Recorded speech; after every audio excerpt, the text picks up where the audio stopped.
Hey guys, so this episode is going to get me into trouble. It's probably going to offend some people, which upsets me, because I don't ever really want anyone to be upset because of something I do or say. So, as a warning, if you're the kind of person who gets upset or offended or is reminded of past traumas by the use of bad language or discussion of sensitive topics, please do not listen to this episode. I hope we can still be friends after this.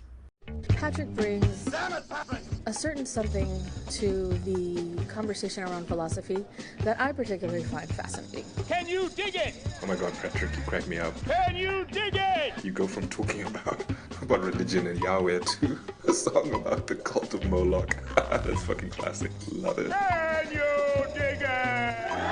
Hello humans, welcome to The Great Everything, the world's only podcast dedicated to art, donuts and transformation. I'm Patrick, a former banking lawyer who saw the light and quit to devote my existence to culture and philosophy, the greatest self-improvement tools of all. Great show today, man. Great show. You're always so busy creating all of this amazingness. Jeez, your show is just so stupid good.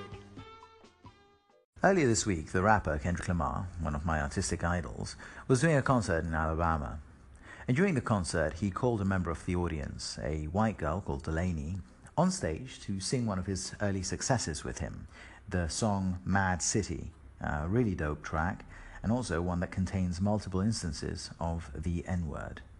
I think over 20, something like that. You can tell where this is heading. But before we go there, I just want to say a couple of words on the expression, the N-word. And I mean literally that expression, not what it means, but the N-word.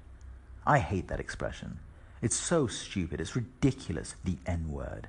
It's infantilizing, so childish. What, like it's not clear exactly what I mean when I say the N-word? You know what I'm saying, I know what I'm saying, so why do we have to pretend? What are we, children? You know when parents will sometimes say something like, oh, we can't discuss the D-I-V-O-R-C-E in front of the kid, and then you say, I know how to spell, Dad. Like, can we just all grow up? So I just think it's really stupid to have to say the N-word instead of the actual word. But here I am, saying the N-word, censoring myself. I hate doing that. I hate it. I'm ashamed of myself. I'm not kidding. I'm genuinely ashamed of myself for using that expression. And the reason I'm ashamed of myself is that I have very strongly held beliefs, refined over the course of many years of thinking about them, about how language works and the power of words. And my belief is that there is nothing offensive about the word when used in an inoffensive manner, by definition. So the fact that I'm censoring myself, despite what I believe, despite my principles, and in an episode about how it's okay to use the word in certain circumstances, I find that that's ridiculous of me, and to an extent cowardly. Because a part of me is not saying it because I'm worried about your reaction if I say it. So really, I'm betraying a principle out of what? For popularity? How ridiculous is that? But the thing is, once I identify that feeling, I'm the kind of person who would say, you know what? If fear is the only thing that's stopping me from actually saying the word, then I'm going to say it. I have to say it. Because if fear is the only reason stopping me from doing something that I think is totally legitimate, then I have no excuse. I need to get over myself. I need to get over that fear. But it's not the only reason. I think that when it comes to language and words, this is one of the few topics where I really think we need to change how we view this issue. So I want people to hear the message. And if me using a word, just because it's my right to, is going to scare people away, is going to get people to stop listening, well, I guess it's a battle between me sticking to my principle and just saying the word because I think it's okay, or me actually getting a message through. So in this case, I'm going to have to apologize, but I will be censoring myself, and I will be using the expression the N-word, even though I think it's ridiculous of me to do so. Now, in exchange for this compromise of mine, which really is a betrayal of deeply cherished beliefs, I do ask one thing in return, and that is that you keep an open mind about the argument. So Kendrick invited a white girl onto stage to sing M.A.A.D City with him. Here's what happened.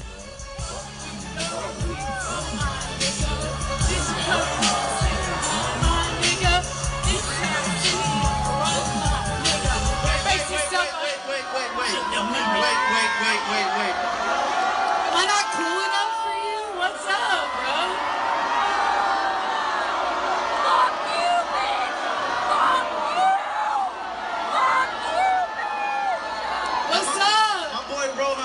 through the rules a little bit. Will's just really cool, bro. You have to work. You gotta bleep one single word, though. Oh, I'm sorry. Did I do it? Yeah, you did it.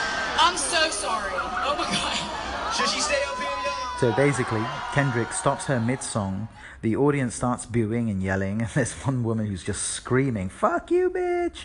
And then he tells her that she has to censor herself, that she has one word that she has to bleep out. She apologizes, but the audience is so angry. He tries to start a new song going, but he stops it and just sends her back.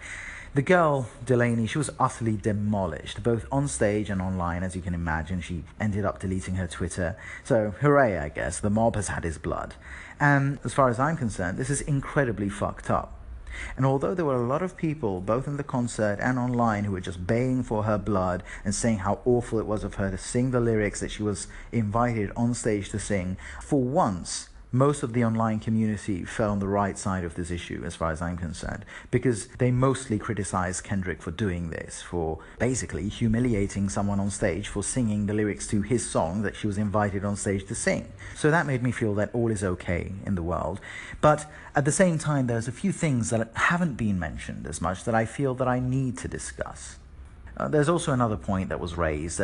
Some people are saying that he set her up. In fact, I think that's the majority opinion. I mean, the chorus of the song contains multiple uses of the word, and Kendrick must have known that because he wrote the song. And so he also must have known that there was a high likelihood, or at least a chance, that the girl would sing the song. So they're saying that this was an easy way for Kendrick to grandstand and to signal his moral virtue. And frankly, I don't know if that's true. But the thing is, I don't really care if it's true, because to me what matters more is what Kendrick actually did. And if he prepared it so things would just play out that way, it only makes him a bit more of a douche. So whether it was a setup or not, and most of the media agrees that it was, I don't care. It doesn't matter. And before we move on, I want to give one final disclaimer, like a series of disclaimers we've had here. I hate talking about this kind of thing. Really, I do. I know it sounds like it, I don't, but I hate it. I hate it because it makes me side with the kind of people I can't stand. You know, the kind of people who want to offend, who want to insult, and who just generally want to be dicks. But here's the thing, I have to side with them on this issue. Principles matter more than tribes. If my best friend in the world were in an argument with Osama bin Laden and I thought my friend was wrong, I'd be like, sorry mate, I'm going to have to side with Osama on this one. And it's not an endorsement for what bin Laden stands for. It doesn't mean you're not my friend anymore. It just means that in this argument on this one issue, I think Osama's right. And that's what I strive for. To be the kind of person who, whatever the issue, whatever the debate, sides with what I believe is right, not with the people who look like me, or talk like me, or like the things that I like, or even generally believe the same things I believe. It's about what do I think is right on the issue. This isn't even about politics to me, left or right, religious, atheist. It's not about politics, it's a personal issue. It's about who we are as people, as individuals. It's about being someone who contributes to building a society that is truly equal and collaborative and is not tribal and divisive, especially if the tribes that we're drawing are across race and skin color. That to me is just so vile, so disgusting. I mean, hasn't history taught us time and time again how wrong that is?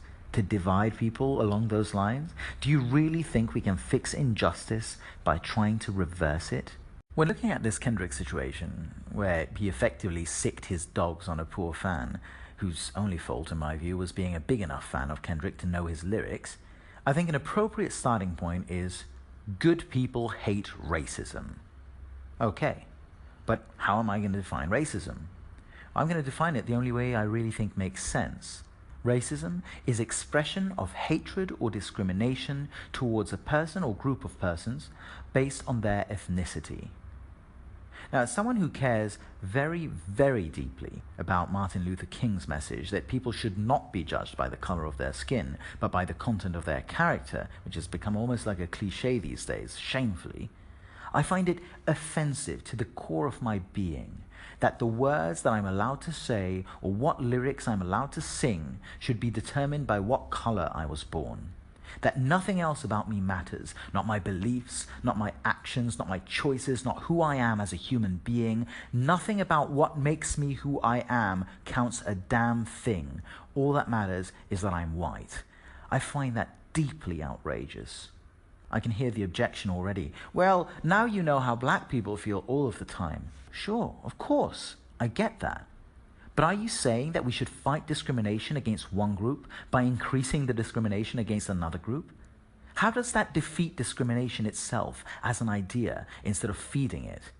You don't fight divisiveness by dividing people, but by bringing them together. If I were a mayor in a town where there was a restaurant that only served white people, my solution would be to force them to serve everybody, not to open another restaurant across the road with a sign saying no whites allowed. How is this not obvious?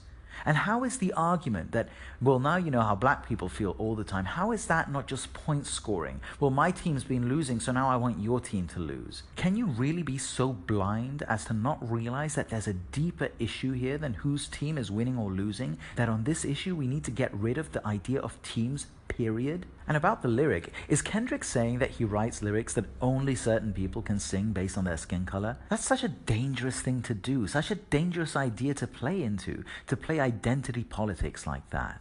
Well, the objection is, well, that's how it's always been played. Exactly! So that's what we should be trying to change. Haven't we learned? Another point you might raise on this issue is that maybe if Kendrick is offended by people singing his lyrics, he shouldn't write those lyrics. Some people I've seen saying that nobody should use the N-word. Rappers should stop using it, black people should stop using it, everyone should stop. And I get the sentiment, like, you know, if it's a bad word, then let's all equally stop using it. None of this one team gets to use it, the rest of you don't. I get it, but I disagree, because I think personally that any word is fair game. You know, if you want to use the N-word, use it. Just be prepared to explain yourself, though, if you're using it to spread hate. I read this one opinion that got some traction, that white people, whenever they're singing a rap song, they should always substitute the N-word with bigger or digger instead. Really? You're saying that you're okay with me singing, "Where the weed at, digger?" or "Me and my digger's gonna fuck you up"? That's fine? Let me ask you, when I sing "Me and my diggers," what do you think's going on there? Like my crew, they're a bunch of miners or undertakers, we've all got shovels? I sing digger, you know very well what I just did there. You know very well what I mean. I mean, imagine this scene. Hey, did you just say what I think you said? Oh, no, man, it's cool. I said digger. See, I replaced it. Oh, okay, then. Are we really that childish? Can you not see that being angry about the N version and not being angry about digger is just about you drawing a line in the sand and saying, you better not cross this line? Thing is, when you draw a line in the sand and you say that there's going to be consequences for people who cross that line, there's two options. One option is you say, you know what, I don't need to give you a reason for my line being here. This is purely irrational. I just happen to like words that start with D more than those that start with N. Okay, but then my question would be, why should I give a fuck about what you like and don't like? Why should I care about your arbitrary line in the sand? Hey, in fact, you know what? My line in the sand is you saying blue. I don't like that. Better not do that around me. Or the second option is that you accept that there's got to be a reason for you to draw that line there and for me to respect that line. I mean, you've got to explain to me why there and not some other place. Why have you chosen your line to be the one dividing digger or bigger from the N version? Because clearly it's not about the meaning, what the word means. Because you know full well what I mean when I'm saying me and my biggers, So you drawing the line there feels kind of like you're just getting some perverse kick from controlling my language so that I have to use one letter instead of another one. Is that what gets you off? So do you see, either we are committed to having reasons for our actions or we aren't. And the moment you start saying that digger or bigger is okay where the N-word isn't, then I think you're going to have a hard time convincing anyone that there's a real reason behind your attempt to control language. There's another objection to my argument, that this is all about power structures, that discrimination coming from a black person isn't racist because only white people can be racist. Racism is actually a product of power structures, and historically in the West, power structures have been white up here, black down here, and there was no such thing as racism before white people started owning slaves, etc., etc., etc. Well, if that's your argument, I have two bits of advice for you. First, go spend some time in an Indian family, or in China, or in Japan, and tell me racism is a white invention.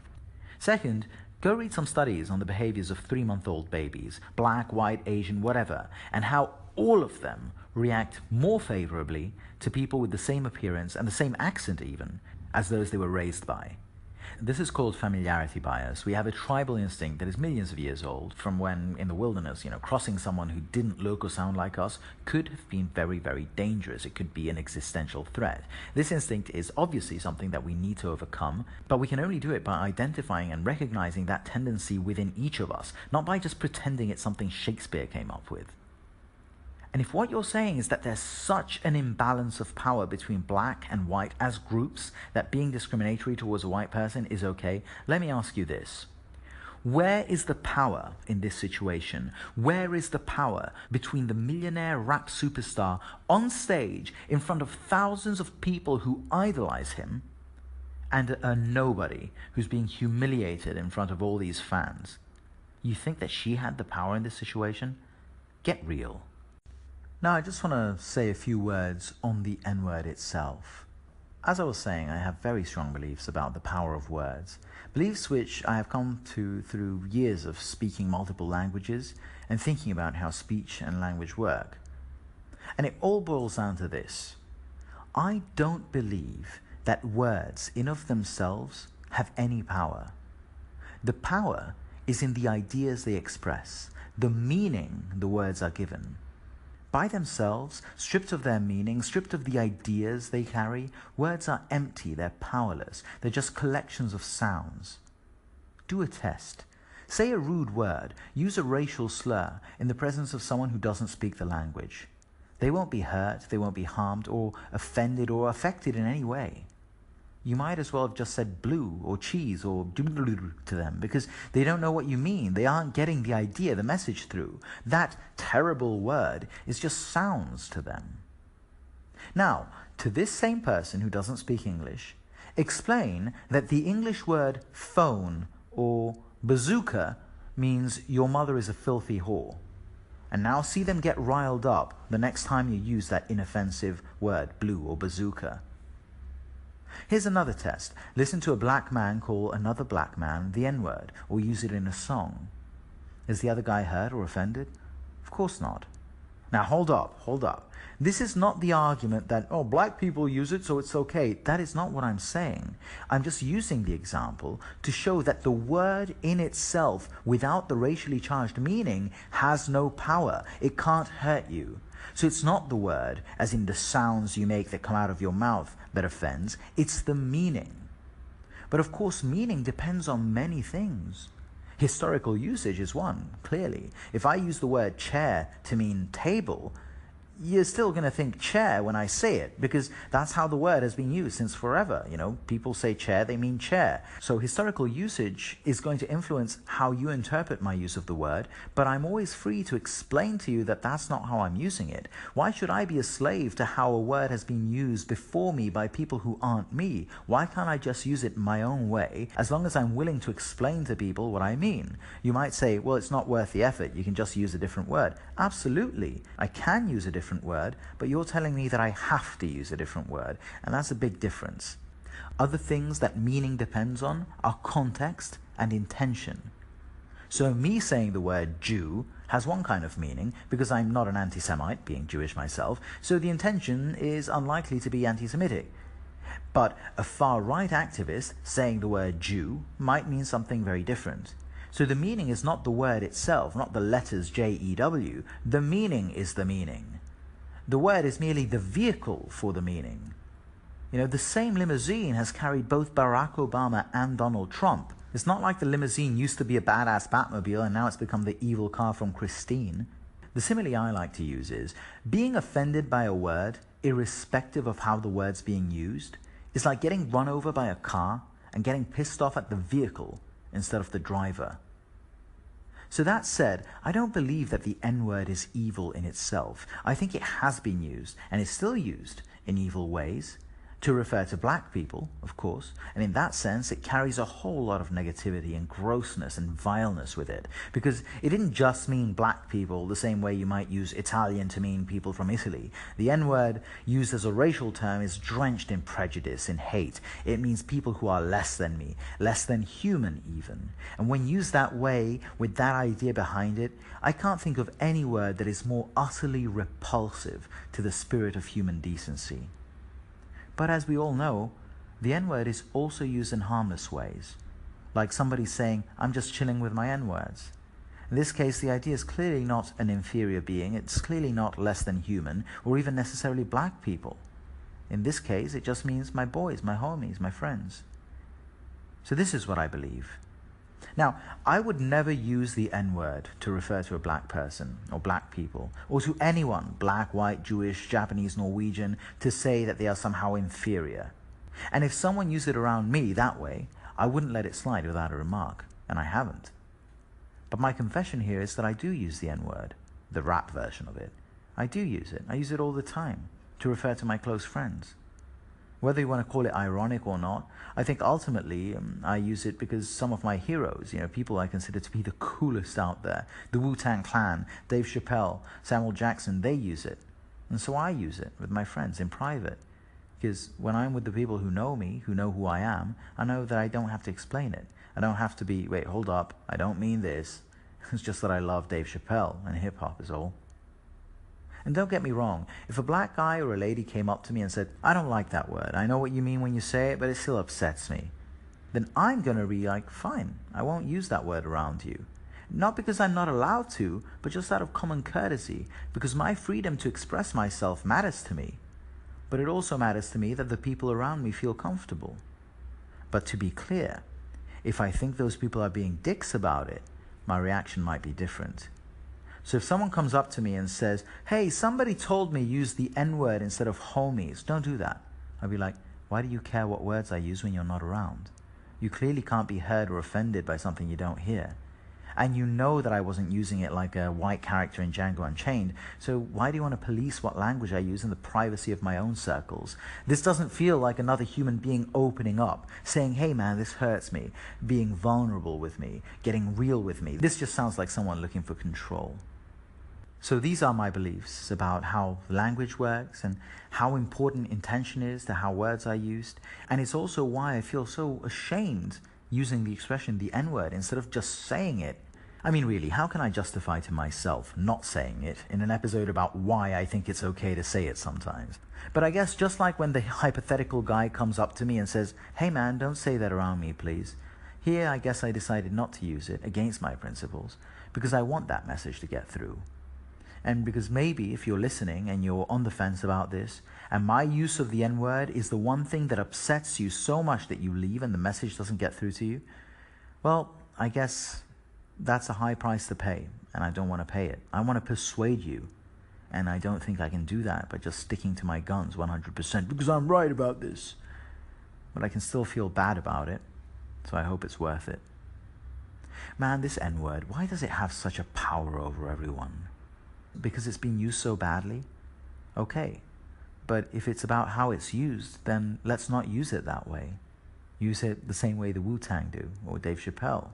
Is it because there's no way to separate the bad usage from the good? Okay, well then maybe nobody should use it in any way. But if you're telling me that black people can use it because we know that they're not going to be racist, in that case you're telling me that it's about whether the person using it is a racist. But by now, I hope you know that I'm not a racist, and I'm sure you know many non-black people who you know aren't racist. Is it okay for them to use it? And if you don't think it's okay, think really hard about why not. And if the answer is just because they're white, listen to how that sounds, and then replace white with any other word. Black, Jew, gay, trans, Chinese, Mexican, female, and hear what you're really saying. These are the only tribes that are relevant to our survival as a human species. Either you're for love and peace and unity and against tribalism and division and segregation, or you're not. Pick one of these two sides, because they're the only ones that matter. I hope you enjoyed today's episode of The Great Everything, and if you like the show, there's a few ways you can help out. You can leave a review on iTunes or anywhere else you listen to this podcast, or you can share it, embed it, talk about it on your podcast or write a blog about it, or you could just add me on the various Twitters and Instagrams out there. But if you want to be a part of the conversation, you can call in using Anchor, or you can look up The Great Everything on Facebook. I have a discussion group there where people talk about literally everything, from ethics to politics to Marvel movies. So if that's your thing, check it out. I hope I see you again here, there, or anywhere else, frankly. Until then, grazie e arrivederci. Well, arrivederci, Luigi. Hey guys, we're back for some final words, at least for now, on the bombing that took place 2 nights ago at the Ariana Grande concert in Manchester. So far, 22 victims, many of whom were children and teenagers. And in the meantime, a suspect, a 23-year-old man named Salman Abedi, has been apprehended, and the UK has raised the terror alert to the highest level of critical. If you want to make your own, download the Android or iOS app completely free from anchor.fm/podcast. So yesterday I talked a little about what we should consider as terrorism and how to